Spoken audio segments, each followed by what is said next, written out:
Halo teman-teman, hari ini saya mau sharing tentang investasi tanah. Kira-kira investasi tanah ini tahan inflasi atau enggak ya? Kalau misalkan kita dihadapkan di antara dua pilihan nih, misal lagi punya uang ya sekitar 300 juta. Kira-kira nih, lebih baik kita belikan emas atau tanah? Teman-teman boleh share pendapatnya di kolom komentar, karena pasti di antara teman-teman punya pendapat dan mungkin juga ada pengalaman yang berbeda-beda. Oke, langsung aja kita bahas.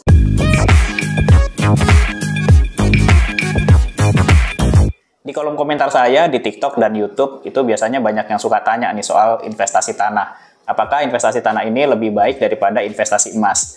Untuk menjawab ini saya perlu ngedetailin sedikit ya tentang investasi tanah ini. Jadi baru bisa kelihatan nih kira-kira pilih yang mana ya kalau misalkan kita dihadapkan di antara dua pilihan itu.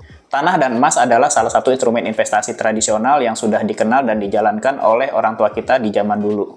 Harga tanah cenderung naik nih seiring berjalannya waktu dan juga tahan inflasi. Hal ini menjadikan tanah sebagai aset yang menjanjikan di masa depan. Kalau saya disuruh memilih, saya pasti akan lihat potensinya dulu nih. Jadi nggak sembarang main asal investasi tanah aja ya. Ya seperti yang umum orang-orang ketahui, kalau misalkan investasi tanah nanti di masa depan nilainya akan naik. Dan ya pasti ya cenderung tahan inflasi. Tapi ntar dulu nih kalau mengenai tahan inflasi ya, kita akan cek dulu detailnya sedetail-detailnya. Karena gini, kalau saya cenderung kalau mempunyai sebuah aset investasi itu pengen atau saya lebih suka aset investasi yang produktif. Jadi kalau misalkan saya beli aset-aset yang mati, yang terbengkalai itu misalkan kita beli aset yang murah ya terbengkalai dan kita juga nggak mampu untuk membangunnya atau mengembangkannya, itu saya mending lebih baik nggak usah deh.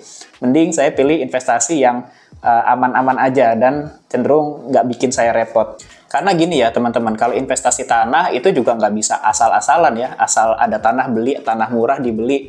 Nanti gini kejadiannya, kalau misalkan kita dapat tanahnya nanti aksesnya sempit, aksesnya sulit, atau nanti kanan kiri kita sudah dibangun berbagai macam bangunan ya, lama-lama tanah kita kayak hilang dengan sendirinya dan susah dijual. Artinya apa? Kalau misalkan susah dijual ya berarti kan nggak liquid ya. Kalau tahan inflasi gimana ya? Ya mungkin tahan inflasi, tapi ketika kita jual itu nggak bisa cair, gimana tahan inflasinya? Jadi terkait dengan tanah ini banyak faktornya ya teman-teman. Kita lokasinya harus diperhatikan, nanti ke depannya akan jadi apa, apakah nanti akan kena zona relokasi dari pemerintah kayak gitu, atau kena zonasi.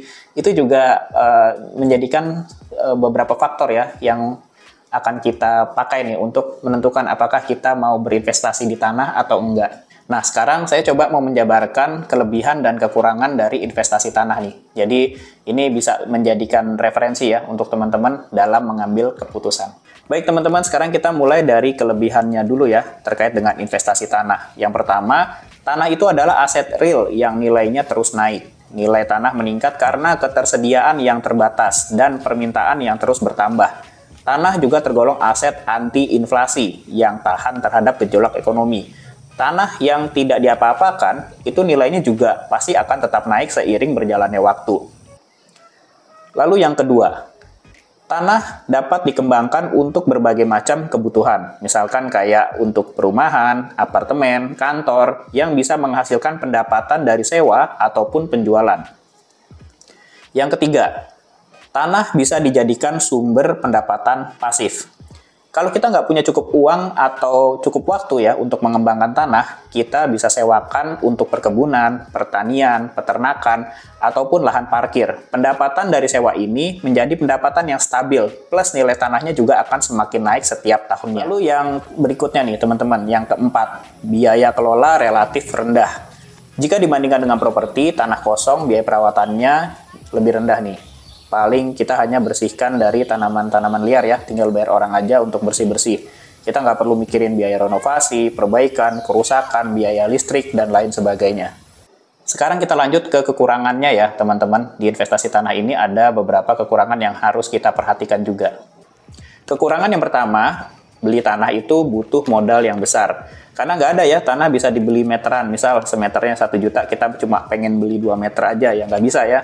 Ya kalau mau yang 2 meteran itu cuma tanah kuburan kita dapatnya.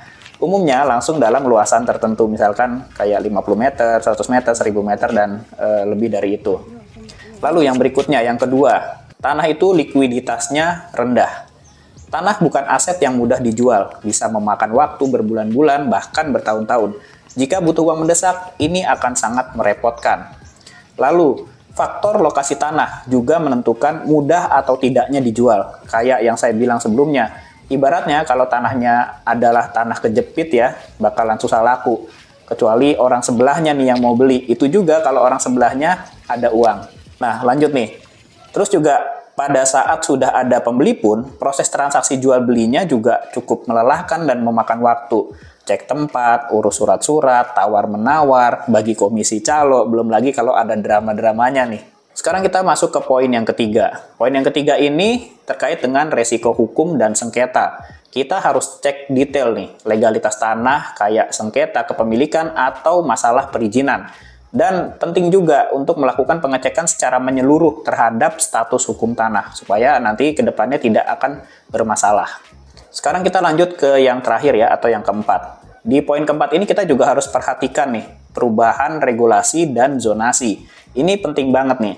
Perubahan peraturan pemerintah terkait penggunaan lahan atau zonasi bisa mempengaruhi nilai dan potensi pengembangan tanah yang akan kita miliki. Misal, kayak yang tadinya daerah pemukiman lalu berubah jadi jalan umum atau ruang terbuka hijau. Jadi kita perlu mengikuti perkembangan regulasi ini agar investasi kita tetap menguntungkan. Nah, sekarang udah tahu kelebihan dan kekurangannya ya, teman-teman. Jadi mudah dijawab. Kalau ada pertanyaan lebih baik tanah atau emas, intinya sih gini, kembali ke profil resiko kita masing-masing. Kalau kayak saya yang kategorinya suka aman-aman aja dan nggak mau repot, ya kalau punya uang 300 juta mending saya beliin emas gitu kan. Kecuali kalau saya ada niat mau bangun tanah tersebut ya, mau dibikin properti atau mau saya manfaatkan untuk kegiatan produktif di tanah yang saya miliki, itu baru saya akan pilih tanah. Karena bukan apa-apa ya teman-teman, karena saya punya pengalaman sendiri nih dari keluarga yang punya aset tanah nggak produktif nih, jadi aja sekedar beli tanah aja gitu ya. Ibaratnya ini aset mati lah. Pas kita lagi butuh uang, mau jual itu setengah mati nih. Nggak bisa dalam waktu bulan ke bulan itu laku ya, ini bertahun-tahun baru laku. Termasuk juga kayak misalkan kita punya aset rumah gitu ya, properti dalam bentuk rumah. Kalau misalkan rumahnya nggak produktif, dibiarkan terbengkalai, ya ini juga saya juga ada pengalaman seperti itu, dan akhirnya apa? Rumahnya semakin tidak bernilai, yang hanya bertumbuh hanya tanahnya aja. Bahkan kalau misalkan dalam posisi lagi butuh uang, harganya malah turun daripada harga pasaran.